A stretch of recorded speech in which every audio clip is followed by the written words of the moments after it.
The night was long, and the air carried the kind of silence that pressed against the skin like a weight. In a crumbling settlement on the edge of nowhere, a boy sat alone beneath the dying glow of a lantern. He was small for his age, thin to the point of fragility, his frame marked by hunger and the slow grind of years without comfort. His name was Elias, though most had long forgotten it. To the townsfolk, he was simply the orphan. He had no family, no inheritance, no place in the world save for the corner of an abandoned stable where he made his bed on straw that smelled of mildew. And in all the world, he owned only one thing: a toy carved of wood, no larger than his palm. It was shaped like a bird, smoothed by years of being held, polished by the restless hands of a child who had nothing else to cling to. Its wings were uneven, its body chipped, but to Elias, it was perfection. It had belonged to his mother. At least, that's what he told himself. He barely remembered her face, but he remembered her hands the way they pressed the toy into his grasp on the day she disappeared. To him, the toy was not wood. It was memory, it was warmth, it was the thread that kept him tethered to the idea that he had once been loved.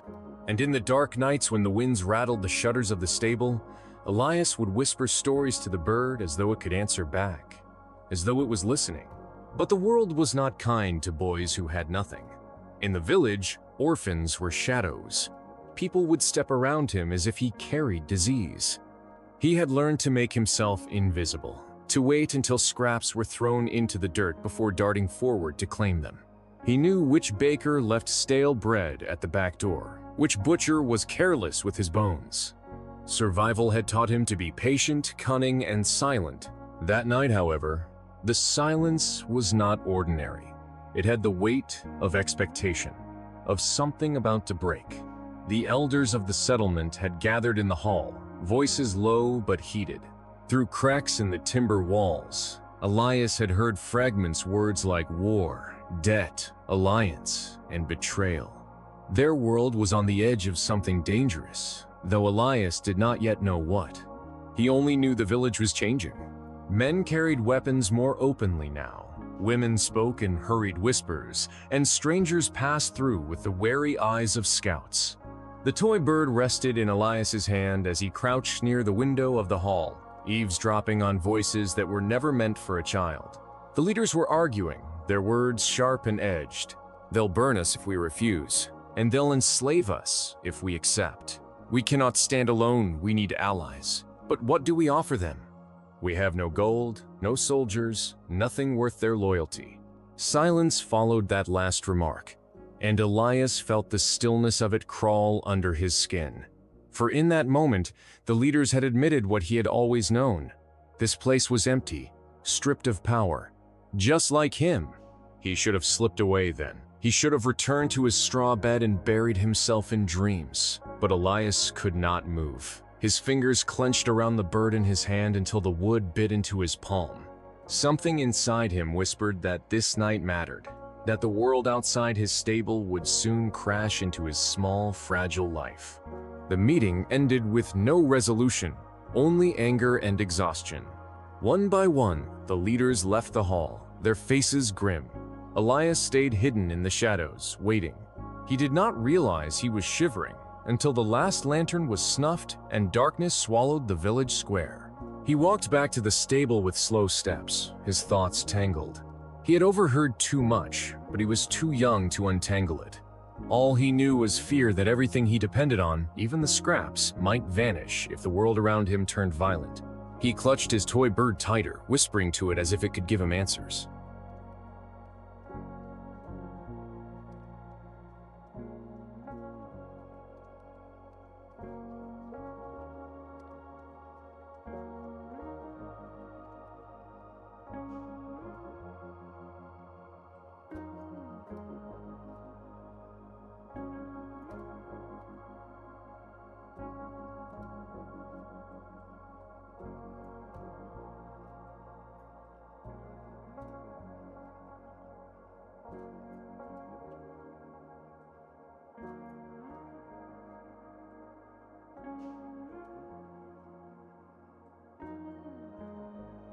By midnight, he had drifted into restless dreams.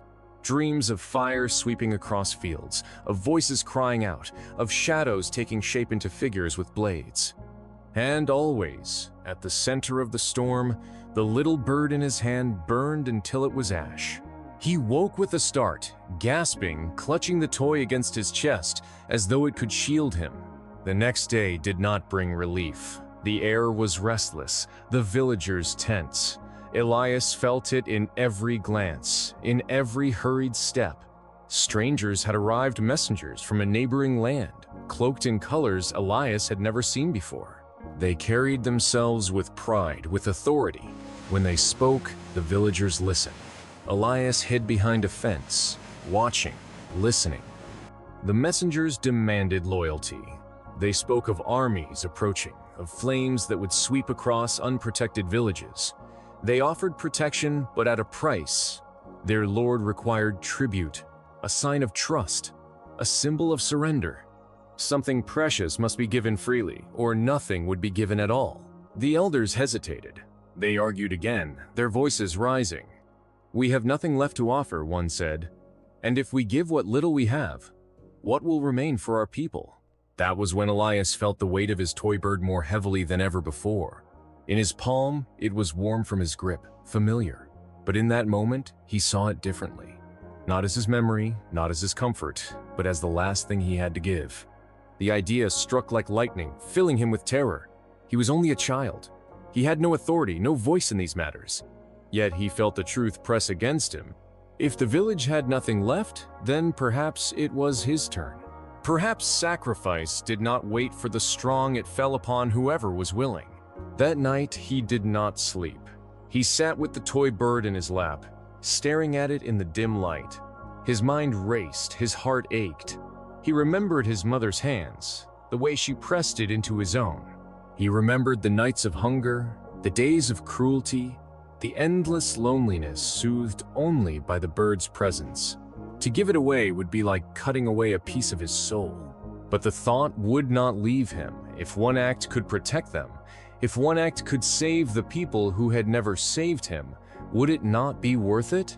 When dawn touched the horizon with its pale light, Elias stood at the edge of the square, the bird clutched in both hands. The elders gathered once more to face the messengers. No one noticed him at first, just a boy in tattered clothes, thin as a shadow. But when he stepped forward, his eyes steady, silence rippled across the crowd. Elias did not speak loudly, but his voice carried in the hush. "I have something to give." The words fell like stones into still water. The messengers turned, frowning, curious. The elders exchanged glances, baffled. Elias walked forward slowly, holding out the toy bird. His hand shook, but his grip did not loosen. The villagers whispered, some in confusion, others in pity. But the boy's eyes never wavered. He stood before the strangers, the leaders, the people who had never looked at him as anything but a burden, and he offered the only thing he had ever loved. "This," he said, his voice breaking, "is all I have. Take it as a sign." And in that moment, something shifted. The toy bird, worthless to most eyes, was seen differently that morning. Not as wood, not as a child's plaything, but as a symbol of something deeper, of loss, of love, of sacrifice. The messengers stared, then looked at one another. The elders were speechless. And Elias, small, broken, forgotten, stood in silence, waiting for the world to decide what his offering meant. The silence after Elias's words stretched long, brittle as glass. The toy bird sat in his trembling hands, and for a moment, it seemed as though the whole village was holding its breath. One of the messengers stepped forward, a tall man with a scar across his cheek. His eyes were sharp, measuring. He looked down at Elias as though trying to make sense of what he was seeing. "You call this tribute?" he said at last, his voice carrying the tone of mockery. "A child's plaything?" Laughter rippled through some of the villagers, uneasy, cruel. The elders shifted uncomfortably, ashamed not of the boy, but of what he revealed, that they truly had nothing else to give. But Elias did not flinch. His thin fingers held the bird tighter, his voice steadier than before. "It is mine. It is all I have. You asked for something precious, something freely given. This is everything." The scarred messenger sneered, but another figure among them, their leader, cloaked in deep blue, raised a hand, silencing him.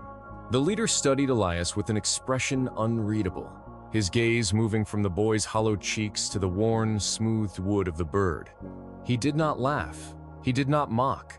Instead, he asked quietly, "And why do you give this up, boy?" Elias swallowed hard. His voice was quiet, but it carried. "Because you said the village would burn if nothing was given, and I cannot stop fire with my hands, but I can give this." The words struck deeper than anyone expected. Even the elders who had long ignored him found themselves looking at Elias with new eyes. The boy who had been invisible was suddenly the only one who dared to act. But not all were moved. One of the elders, a heavy man named Corbin, pushed forward, his face twisted with disdain. "This is foolishness," he snapped. "We cannot offer a child's toy and expect safety in return." "Do you mean to insult our guests, boy?" The crowd murmured, some nodding, others shaking their heads. Elias felt heat rise in his chest, not anger, but shame, the familiar burn of being unwanted, yet still he held the bird out. His arms ached with the weight of it, though the toy was light as air. The leader of the messengers stepped closer, lowering himself so his eyes met the boy's. For a long time he said nothing, simply watching, as though searching for something hidden within Elias's gaze. Finally he spoke, his voice low, measured.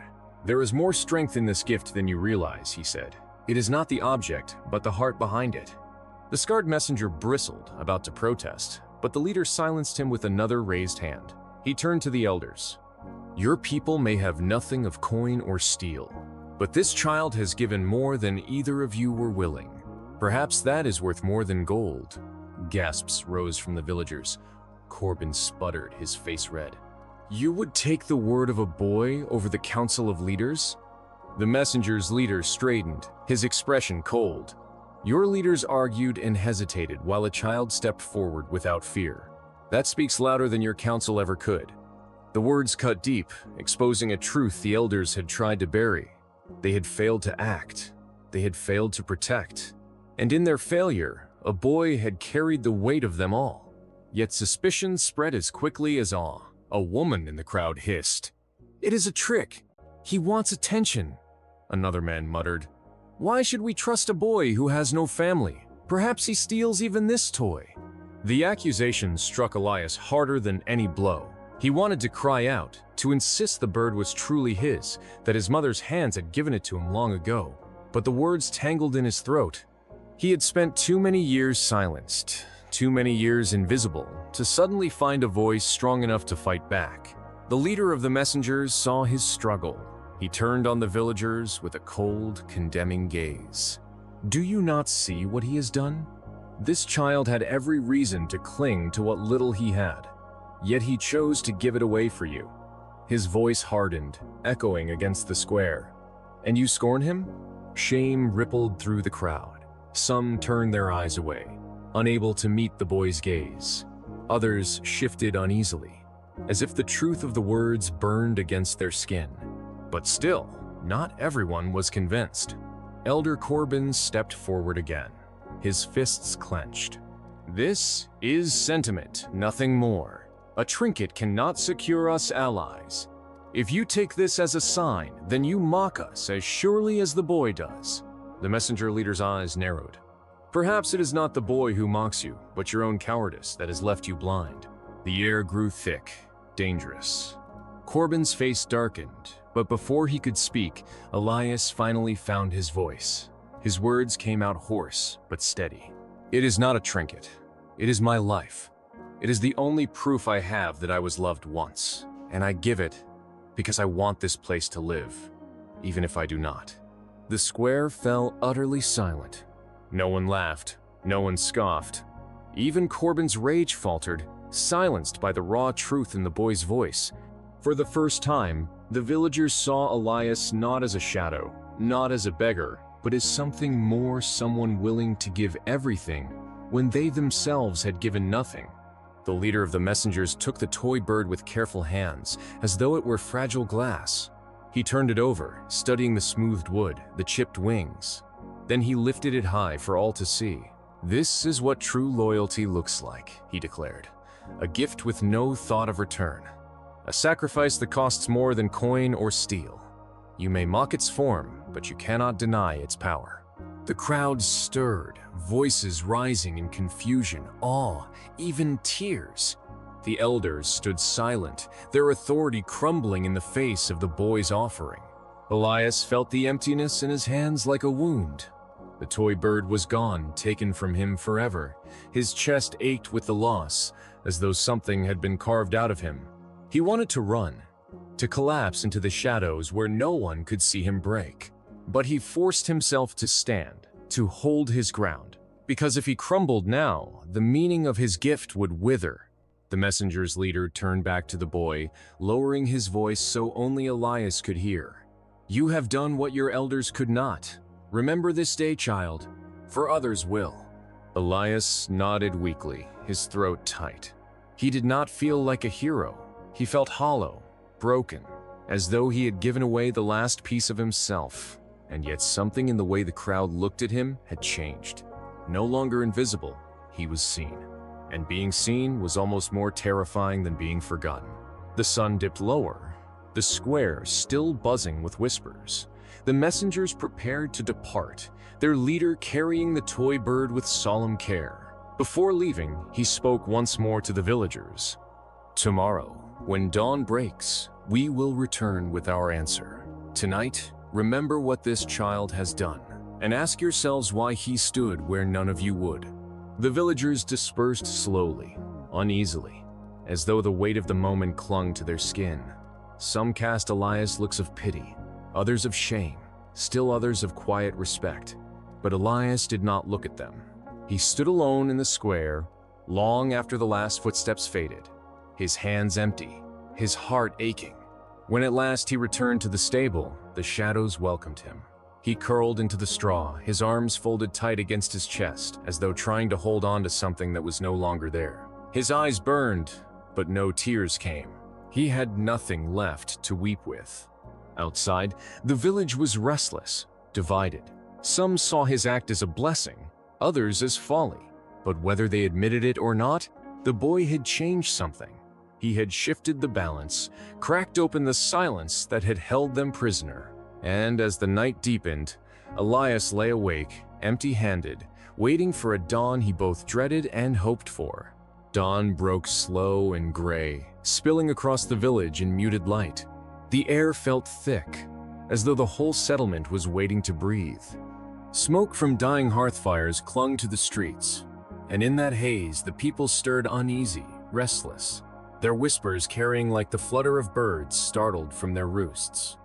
Elias rose from his bed of straw before the sun had fully climbed. He had not slept, not really. His eyes burned from exhaustion, but it was not weariness that drove him, it was emptiness. His hands, bare without the toy bird, felt useless, weightless, like they no longer belonged to him. Every step he took was heavier than his small frame seemed capable of bearing. When he walked into the square, people were already gathering. The elders stood together, their faces drawn with unease. Some villagers cast Elias furtive glances, half pity, half something they didn't yet understand. He ignored them all. He stood at the edge of the square, silent, waiting.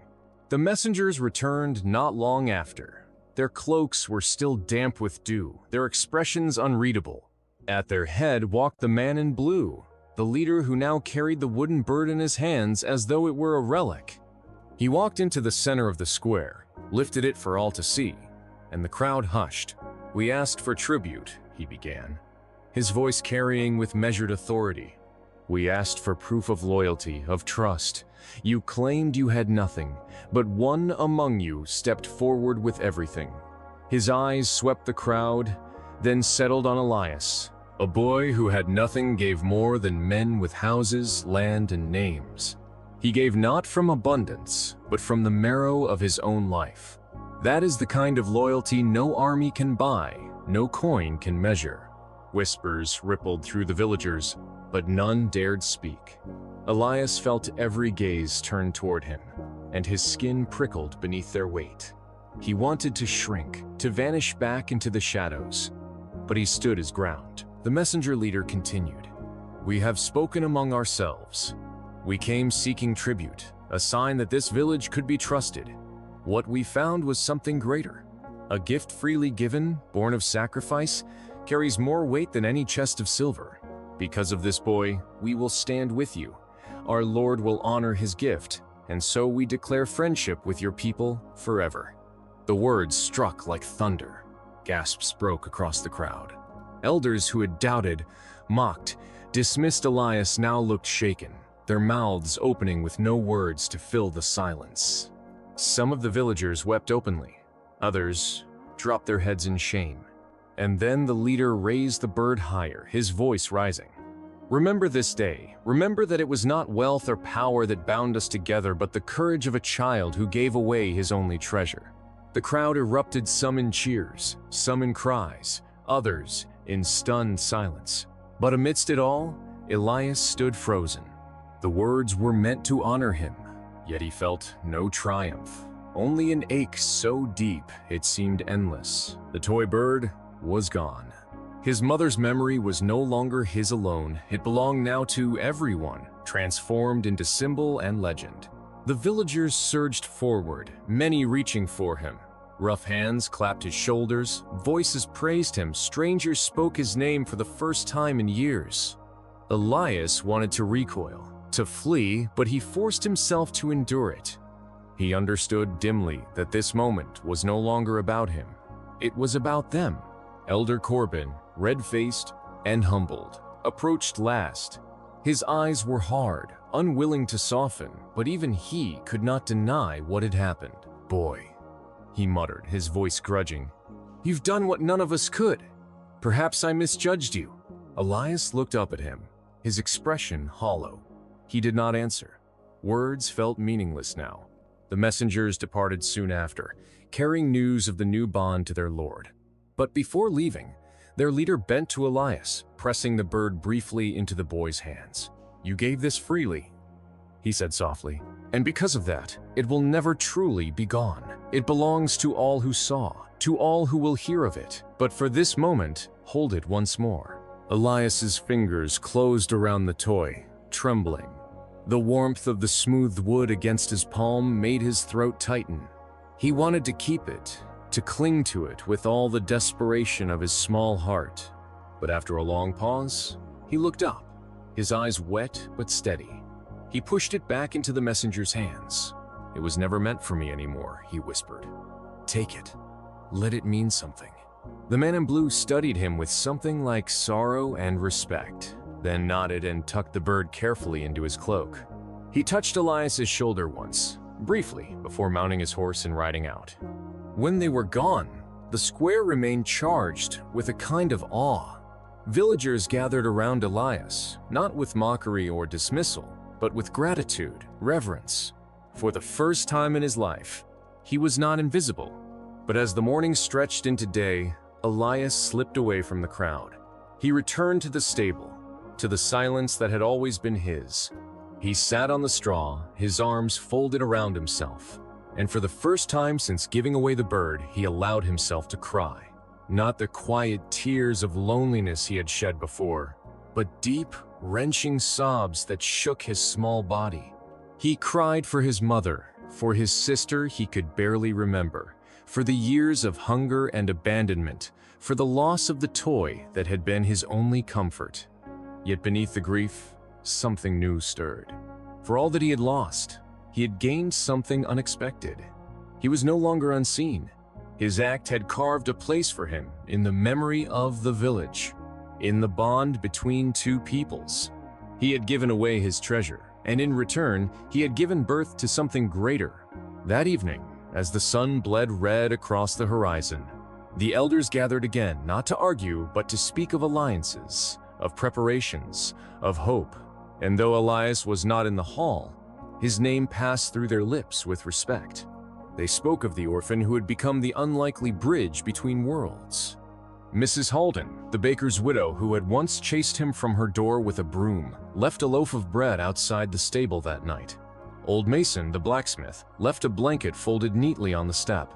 Small gestures, but they carried the weight of something new: acknowledgement, perhaps even care.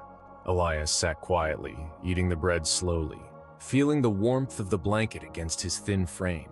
His hands were still empty of the bird, but for the first time, the emptiness did not feel like a wound. It felt like space for something to grow. And so, as the stars spread across the sky, Elias lay on his straw bed, staring upward. His mother's memory lingered, not diminished, but expanded.